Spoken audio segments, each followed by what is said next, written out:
Hello guys, Sivaganga மாவட்டத்தில் ஏகப்பட்ட சுற்றுலாத்தலங்கள் இருந்தாலும் அதில் முக்கியமான டாப் 10 சுற்றுலாத்தலங்களை பற்றி தான் நம்ம இன்னைக்கு இந்த வீடியோவில் பார்க்க போகிறோம். ஸோ வீடியோ ஸ்கிப் பண்ணாமல் கடைசி வரைக்கும் பாருங்க. வாங்க வீடியோக்குள்ளே போகலாம். சிவகங்கை பேலஸ் தென்னிந்தியாவில் தமிழ்நாட்டின் சிவகங்கை மாவட்டத்தில் மதுரையிலிருந்து சுமார் 40 கிலோமீட்டர் தொலைவில் அமைந்துள்ள இந்த அரண்மனை பல வரலாற்று சிறப்புகளுக்கு பெயர் போனது.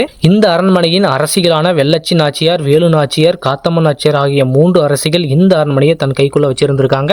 இந்த அரண்மனை 19ஆம் நூற்றாண்டில் படமாத்தூர் கௌரி வல்லப்பதேவரால் கட்டப்பட்டிருக்கு. இந்த அரண்மனை செட்டிநாட்டின் பாரம்பரிய தலமாகவும் முக்கியமான சுற்றுலா தலமாகவும் அமைஞ்சிருக்கு. மறக்காம போயிட்டு இந்த அரண்மனையும் சுத்தி பாருங்க. இந்த அரண்மனை சிவகங்கை பஸ் ஸ்டாண்ட்ல இருந்து 500 மீட்டர் தொலைவில் அமைஞ்சிருக்கு. ஸ்ரீ சுந்தரராஜ பெருமாள் கோயில் சிவகங்கையின் மையப்பகுதியில் கிபி 14ஆம் நூற்றாண்டில் பாண்டியர் காலத்தில் கட்டப்பட்ட இந்த கோவில் சுமார் 600 ஆண்டுகள் பழமையான கோவில். இந்த கோவிலின் திவ்ய தேச கடவுள்களான அழகர் கோயிலின் சுந்தரராஜ பெருமாள் கோயில் இக்கோயிலின் முக்கியமான சன்னதியாக பார்க்கப்பட்டு வருது. இந்த கோயிலின் கட்டிடக்கலை பழைய கிரனைட் அமைப்பால் கட்டப்பட்டிருக்கு. இந்த கோவிலின் வடக்கு மற்றும் தெற்கு பக்கங்களில் அழகிய சிற்பங்கள் கண்டு ரசிக்கலாம். இந்த கோவில் குறைந்தது 500 ஆண்டுகளுக்கு முன்பு கூறப்படும் கல்வெட்டுகள் இந்த கோவிலில் வடிவமைச்சிருக்காங்க.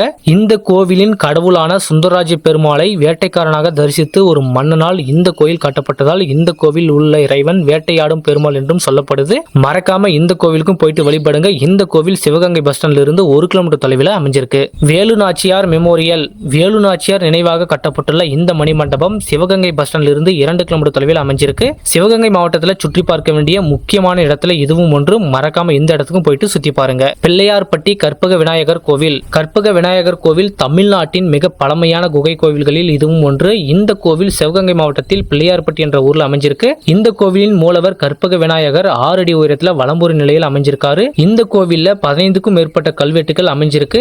ஆகஸ்ட் டு செப்டம்பர் மாதத்தில் நடைபெறும் விநாயகர் சதுர்த்தி திருவிழா இக்கோயிலின் முக்கியமான திருவிழாவாக பார்க்கப்படுது. இந்த கோவில் சிவகங்கை பஸ் ஸ்டாண்ட்ல இருந்து 43 கிலோமீட்டர் தொலைவில் அமைஞ்சிருக்கு. மறக்காம போயிட்டு சுத்தி பாருங்க. குன்றக்குடி அருள்மிகு சண்முகநாதன் கோவில் சிவகங்கை மாவட்டத்தில் காரைக்குடியின் புறநகரில் திருப்பத்தூரிலிருந்து காரைக்குடி செல்லும் வழியில் இந்த கோவில் அமைஞ்சிருக்கு. சுமார் 6.5 ஏக்கர் பரப்பளவில் 40 மீட்டர் உயரம் கொண்ட மலையின் மீது இந்த கோயில் அமைஞ்சிருக்கு. இந்த கோவில்ல 5 நிலை ராஜகோபுரங்கள் அமைஞ்சிருக்கு. இந்த கோயில் கொன்னக்குடி கோயில் என்றும் கொன்னக்குடி முருகன் கோயில் என்றும் சொல்லப்படுது. இந்து கடவுளான முருகனுக்கு அர்ப்பணிக்கப்பட்டுள்ள இந்த கோவில் சிவகங்கை பஸ் ஸ்டாண்ட்ல இருந்து 47 கிலோமீட்டர் தொலைவில் அமைஞ்சிருக்கு. மறக்காம இந்த கோவிலுக்கும் போயிட்டு வழிபடுங்க.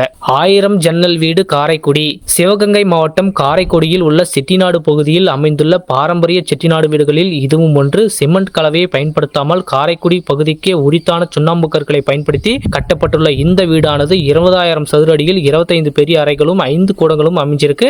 கிட்டத்தட்ட 20 கதவுகள், 100க்கும் மேற்பட்ட ஜன்னல்கள் அமைப்புடன் 1000 ஜன்னல் கதவுகளுடன் கண்களை கவரும் வகையில் இவ்வீடு கட்டப்பட்டிருக்கு. மறக்காம இந்த வீட்டையும் போயிட்டு சுத்தி பாருங்க. இந்த 1000 ஜன்னல் வீடு சிவகங்கை பஸ் ஸ்டாண்ட்ல இருந்து 47 கிலோமீட்டர் தொலைவில் அமைஞ்சிருக்கு. ஸ்ரீ கொப்புடைய நாயகி அம்மன் கோவில் காரைக்குடியில் அமைந்துள்ள இந்த கோயிலின் மூலவராகவும் உற்சவராகவும் கொப்புடைய நாயகி அம்மன் ஆவார். சிவகங்கையில் இக்கோயில் மிகவும் பழமை வாய்ந்தது. பக்தர்களிடையே மிகவும் புகழ்பெற்று விளங்கும் இந்த கோவில் சிவகங்கை பஸ் ஸ்டாண்ட்ல இருந்து 52 கிலோமீட்டர் தொலைவில் அமைஞ்சிருக்கு. இந்த கோவிலுக்கு தோல் நோய்கள், குழந்தை பாக்கியம் இல்லாதவர்கள், உடல்நிலை பாதிக்கப்பட்டவர்கள் போயிட்டு இந்த கோவில வழிபட்டா குறைகள் நீங்கும்னு பக்தர்களுடைய நம்பிக்கையா இருக்கு. மறக்காம நீங்களும் இந்த கோயிலுக்கு போயிட்டு வழிபடுங்க. கண்ணதாசன் மணிமண்டபம் காரைக்குடிக்கு அருகில் உள்ள சிறுகூடல்பட்டி என்ற கிராமத்தில் பிறந்த தமிழ் கவிஞர் கவியரசர் கண்ணதாசனுக்காக இந்த மணிமண்டபம் கட்டப்பட்டிருக்கு. கண்ணதாசன் அவர்கள் தன் புரட்சி கருத்துக்களால் தமிழ் இலக்கியத்தின் முகத்தை மாற்றி வைத்தார் என்ற புகழுக்குரியவர். இவருக்கு மக்களை கட்டி போட்டு வைக்கக்கூடிய சிறப்பான பேச்சாற்றலும் இருக்கு. இந்த மணிமண்டபம் சிவகங்கை பஸ் ஸ்டாண்ட்ல இருந்து 54 கிலோமீட்டர் தொலைவில் அமைஞ்சிருக்கு. மறக்காம இந்த இடத்துக்கும் போயிட்டு சுத்தி பாருங்க.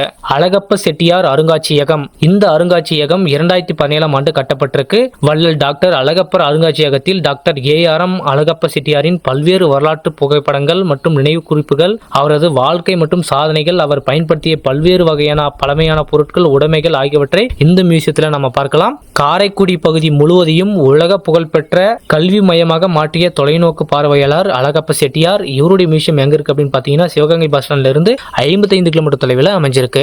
வேட்டங்குடி பறவைகள் சரணாலயம் மதுரையிலிருந்து 51 கிலோமீட்டர் தொலைவில் மதுரை டு மேலூர் திருப்பத்தூர் செல்லும் வழியில் சிவகங்கை மாவட்டம் திருப்பத்தூர் தாலுகாவில் உள்ள வேட்டங்குடிப்பட்டியில் இந்த சரணாலயம் அமைஞ்சிருக்கு. இந்த வேட்டங்குடி பறவைகள் சரணாலயம் சுமார் 40 ஏக்கர் பரப்பளவில் அமைஞ்சிருக்கு. இந்த சரணாலயம் குளிர்காலங்களில் இடம்பெறும் பறவைகளுக்கான இயற்கை வாழ்விடமாகவும் இந்த சரணாலயத்தில் சுமார் 217 வகையான 8000 வெளிநாட்டு பறவைகள் மழைக்காலத்தில் இங்கு அடைக்க காத்தலுக்கு ஏற்ற பாதுகாப்பான இடமாக இந்த சரணாலயம் உள்ளது. இந்த சரணாலயத்திற்கு செல்ல சரியான நேரம் நவம்பர் டு பிப்ரவரி, இதுக்கு இடைப்பட்ட காலம். மறக்காம இந்த இடத்துக்கும் போயிட்டு சுத்தி பாருங்க. ஓகே கைஸ், இந்த வீடியோல சிவகங்கை மாவட்டத்தில் இருக்கக்கூடிய முக்கியமான டாப் 10 டூரிஸ்ட் பிளேசஸ் பத்தி நம்ம பார்த்தோம். இதுல உங்களுக்கு எந்த இடம் பிடிச்சிருக்குன்னு சொல்லிட்டு மறக்காம கமெண்ட் பண்ணுங்க. இந்த வீடியோ உங்க ஃப்ரெண்ட்ஸ் ஷேர் பண்ணுங்க. அடுத்து ஒரு சூப்பரான வீடியோவோட சந்திக்கலாம். Bye, see you guys.